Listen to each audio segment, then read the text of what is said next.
In today's video, I'm going to be sharing how I take my paintings and use them as rough drafts for my final piece. I don't do this with every single painting, but if there's ever one that I didn't like how it turned out, like this one, then I can use it to change things up a little bit. So I wanted to change the composition so it would flow a little nicer. I wanted to darken the bottom of this wild rose so you could see it a little better. And then I wanted to lighten the leaves so that my flowers would stay the focal point. I'm using my size 16 round brush to paint the base of this garden rose. I typically will start in the center of the roses, but for these I wanted to get the bases in first before adding the dark centers.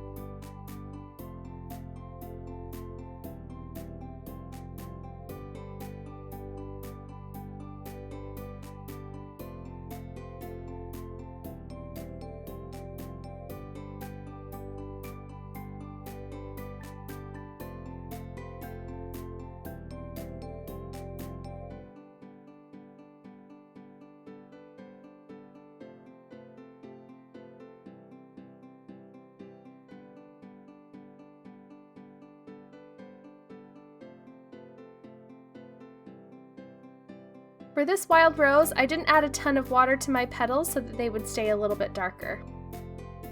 I'm painting these loose, imperfect petals that all meet in the center point.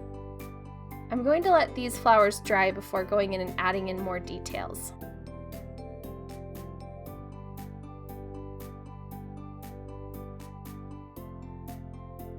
You can see that I painted all of these flowers over to the right just a little bit because in my first painting it wasn't completely centered on my paper, so I just made sure I scooted everything over on my second painting.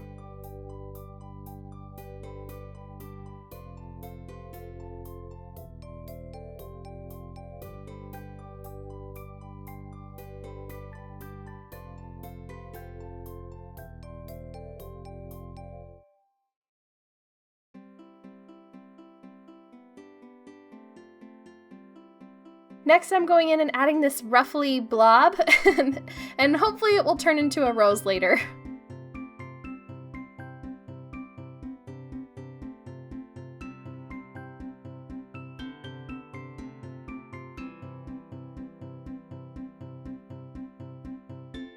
Now I'm adding in my leaves. I'm keeping that same general shape as my painting before, but instead of curving the leaves on the left down, I just kept them going straight out.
I'm also adding a few extra tiny clusters to help tie everything together.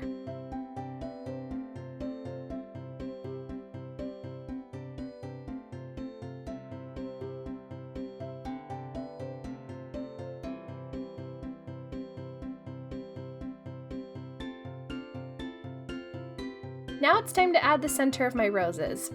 I want them to look like ruffled garden roses, so I'm just letting these little curved lines rest into each other, but I'm leaving enough space so that you can see the layer underneath.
Now I'm just darkening where the bottoms of these petals would be curving upward.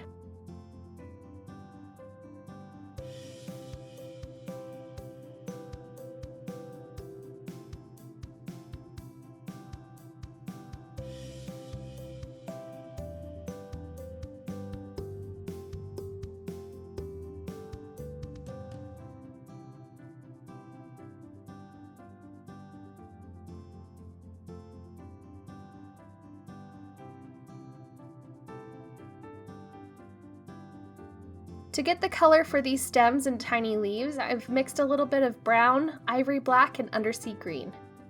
I've just connected my tiny flowers with these little stems, and I'm adding leaves where I have space for them. I probably could have switched to a smaller brush for these little details, but this worked too.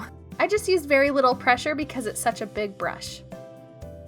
That's one reason why I love round brushes, is because you can get really thick strokes by pressing down pretty hard, and really tiny thin strokes by using very little pressure.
I'm dabbing the leaves with a paper towel because the lines were a little bit darker than what I was going for.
Okay, now I'm going to try and fix this blob in the back and make it look more like a flower.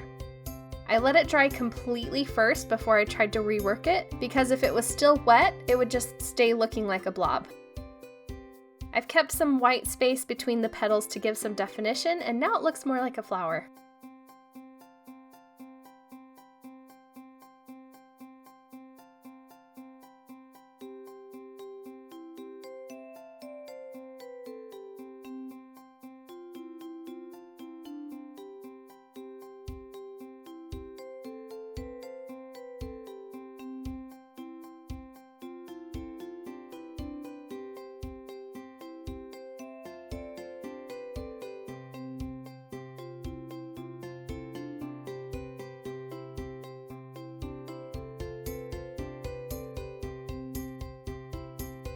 Next, I've added the center of my wild rose and tiny dots in the centers of my tiny flowers.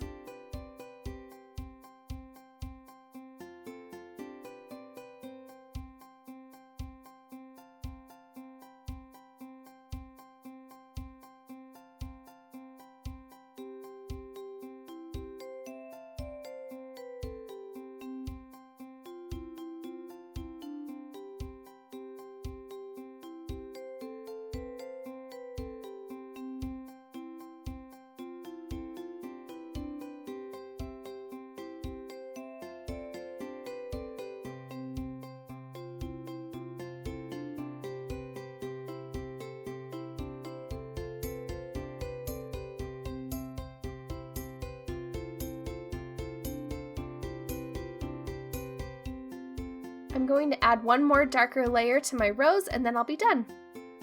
I hope you liked this video. If you did, please hit that thumbs up button. And please subscribe to the channel if you haven't already. I post new watercolor tutorials every week. Let me know in the comments below which flowers you'd like to see next. And thanks again for watching. Bye!